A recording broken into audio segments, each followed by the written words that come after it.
Welcome to the channel. Gosh, it's been a while. It's been a while. 2017 I think was the last time I did a video like this. Well, lots happened since then. A new life has begun. Moved back to Yorkshire after 30 years away. Now living near the glorious Yorkshire Coast. Amazing. So here we go again. Got up quite early this morning, headed up to one of my favourite spots, Flamborough Head, just north of Bridlington, and it's a glorious day, nice and quiet. A really nice cove actually, where I discovered a couple of years ago, just on the south side of Flamborough Head, and it's not very easy to get down to the actual beach, so it's really secluded, and that's where you normally find a colony of seals. So I got some nice footage of the seals and taking a lovely photograph. There's a headland of rock that sticks out from the coast at this spot, which is kind of affectionately known as a drinking dinosaur, partly because it looks like a drinking dinosaur.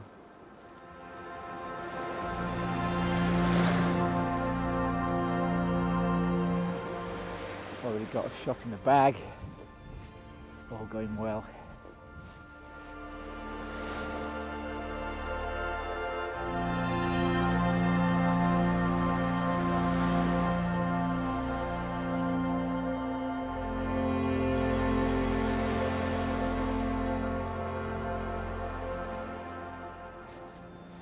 What I've decided to do with these videos is not just film me coming out taking the shots, but I'm going to try and show how I edit them afterwards once I get back to the computer, so stay tuned, and towards the end of this video you should see that.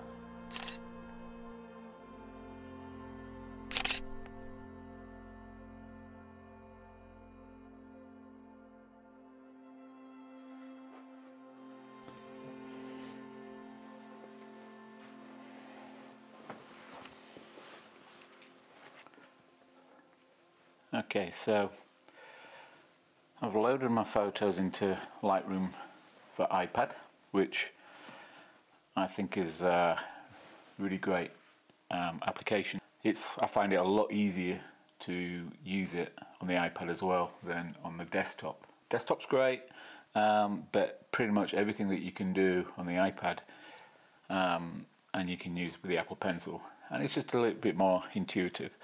So I'm going to launch Lightroom.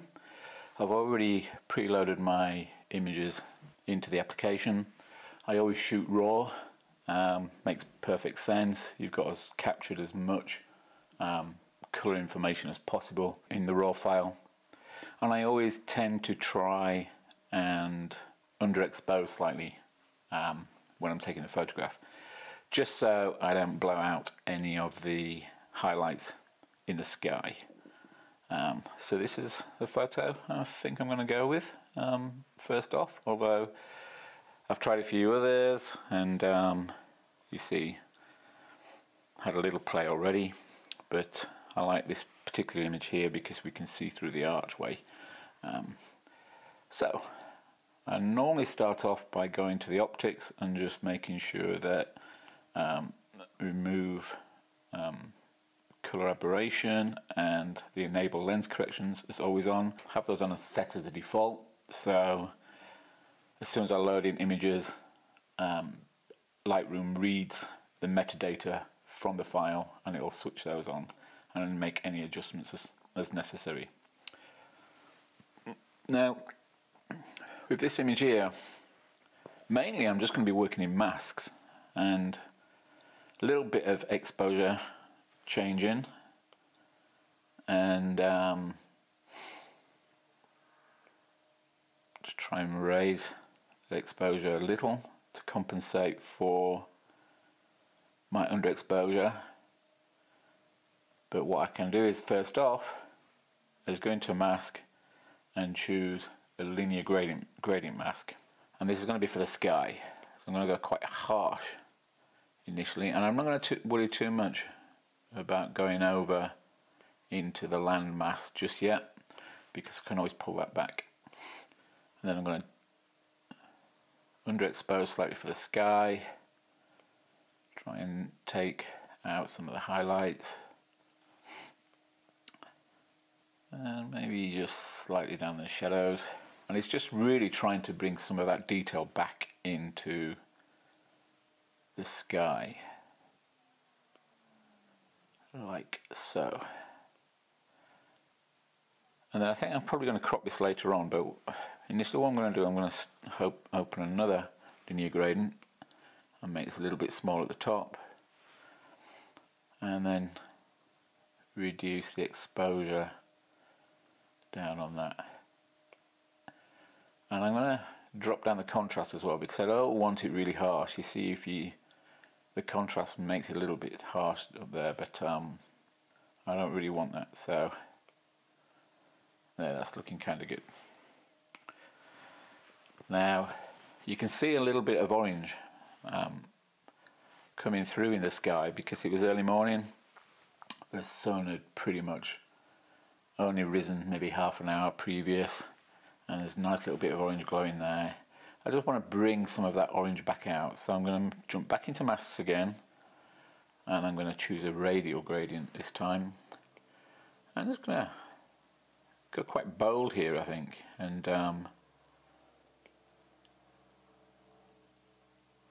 just going to put a radial gradient around where that sunrise is. I'm going to go into colour. I'm just going to change the temperature slightly, just to warm it up a little bit, which is nice. Not too much, because it starts to look a bit too false. So always try and maybe get to where you want it to be, and then maybe just pull it back a little bit.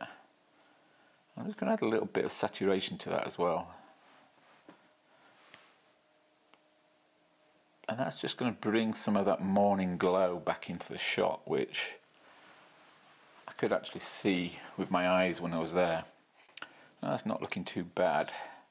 And now I want to try and lighten up some of this foreground. So another radial gradient.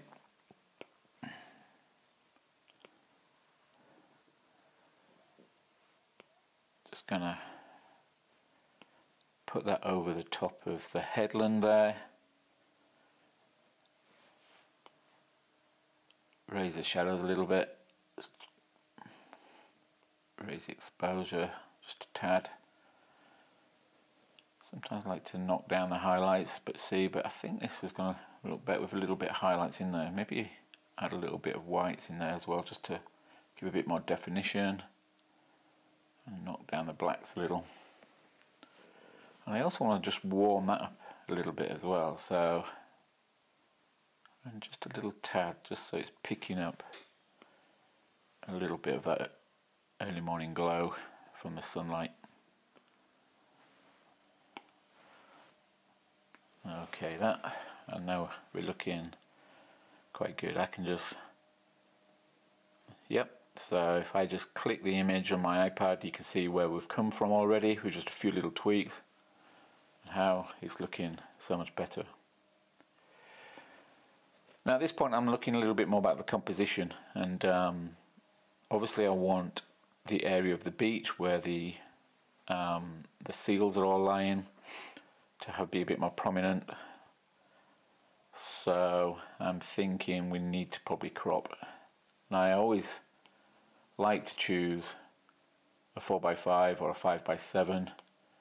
So I think this one more square is going to look good. So 4x5. And you can see I've already just put in a slight adjustment to level the horizon. Now it's a matter of choosing how much sky I want in. It'd be nice to get near a third, but I actually quite like some of the grasses down the bottom. So I want to keep a little bit of that in. But it'd just be nice to keep some of that little blue sky in there. So I'm going to go with about that, I think. Now, it's not looking too bad.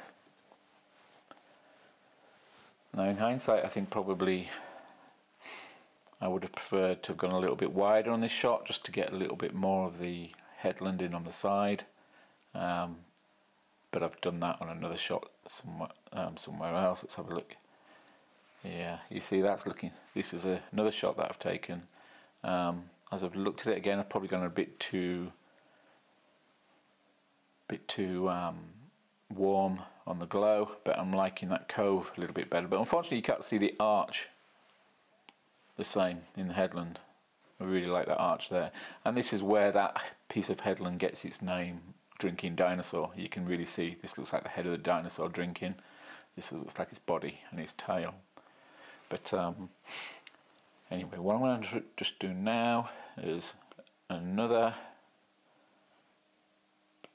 radial gradient, and I just want to brighten up this beach area a little bit and try and put a bit more emphasis on that seal colony that's sitting down there. I'm going to do this by adding some whites, not too much, that's probably a bit too bright. Raising exposure a little bit, and again should just try warming up a little bit.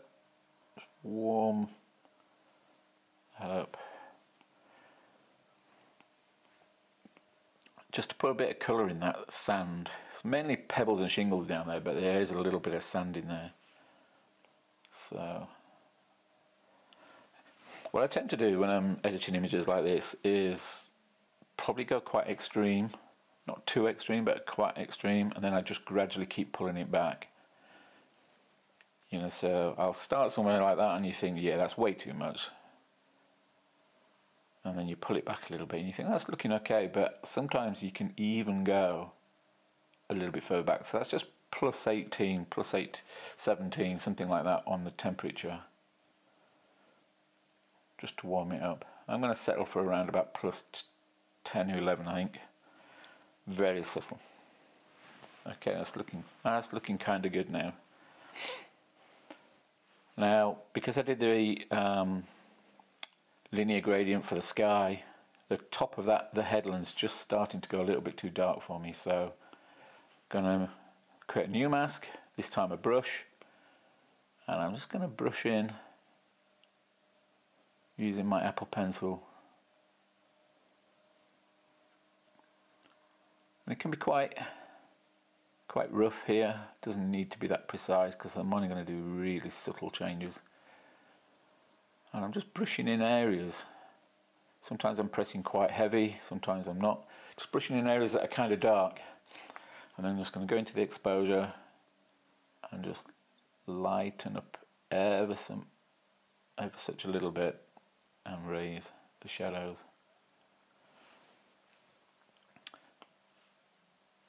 And again, just going to warm up just a little bit for maybe plus 26, something like that. Just to that's mainly just to try and give a little bit of warm glow coming off from the sky here, which is kind of how it was at moments around about the time I was taking the picture, but obviously the camera exposure didn't pick that up. That's not looking too badly now, so just kind of work in the foreground now a little bit and create another linear gradient into that foreground. And this is just really about lightening up a little bit and hopefully giving a little bit of extra definition. So all I've done there is just raise the shadows up to maybe plus 18, raise the exposure by maybe about a third of a stop. It's going to reduce the highlights a little bit, but then when I add a little bit, have a look about adding a little bit of extra whites in there, just try and, yeah, it looks kind of good.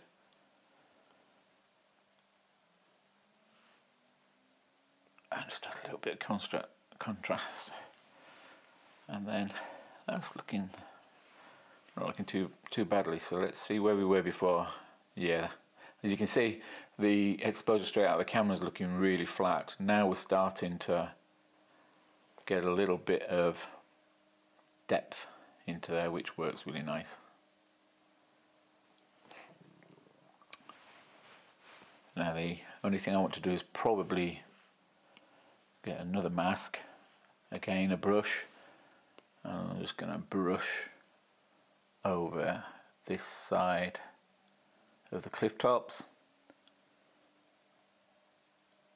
mainly because I just want to lighten that area a little bit, just so it doesn't look like a dead shadow.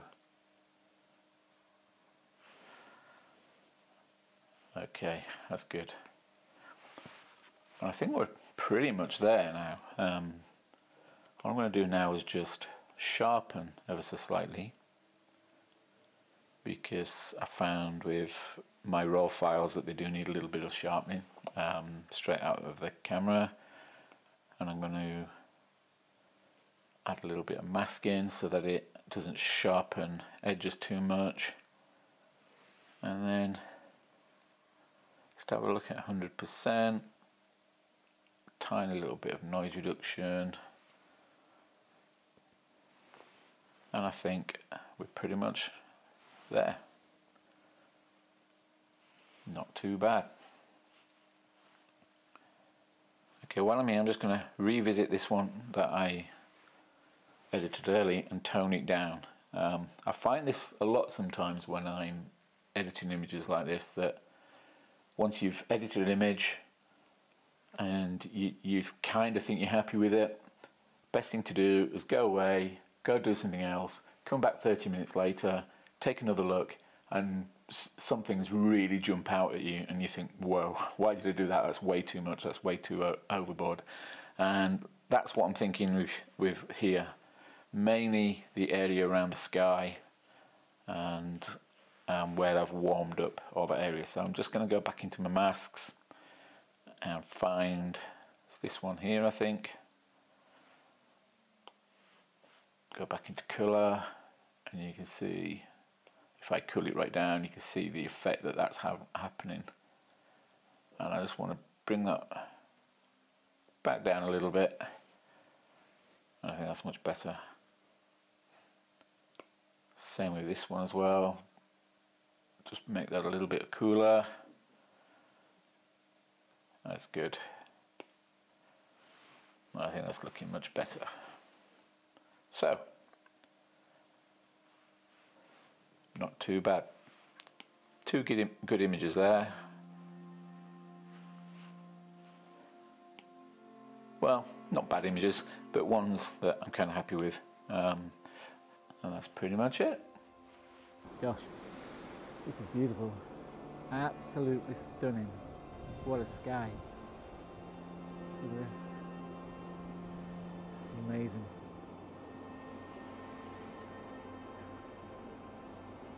Not sure how many of these videos I'm going to do, but my plan is to try and get out and do more. Just because it's good for the soul, it's good for the mind, and it makes you feel good. Stick with me, and we'll see where the journey leads. Until the next time, bye for now.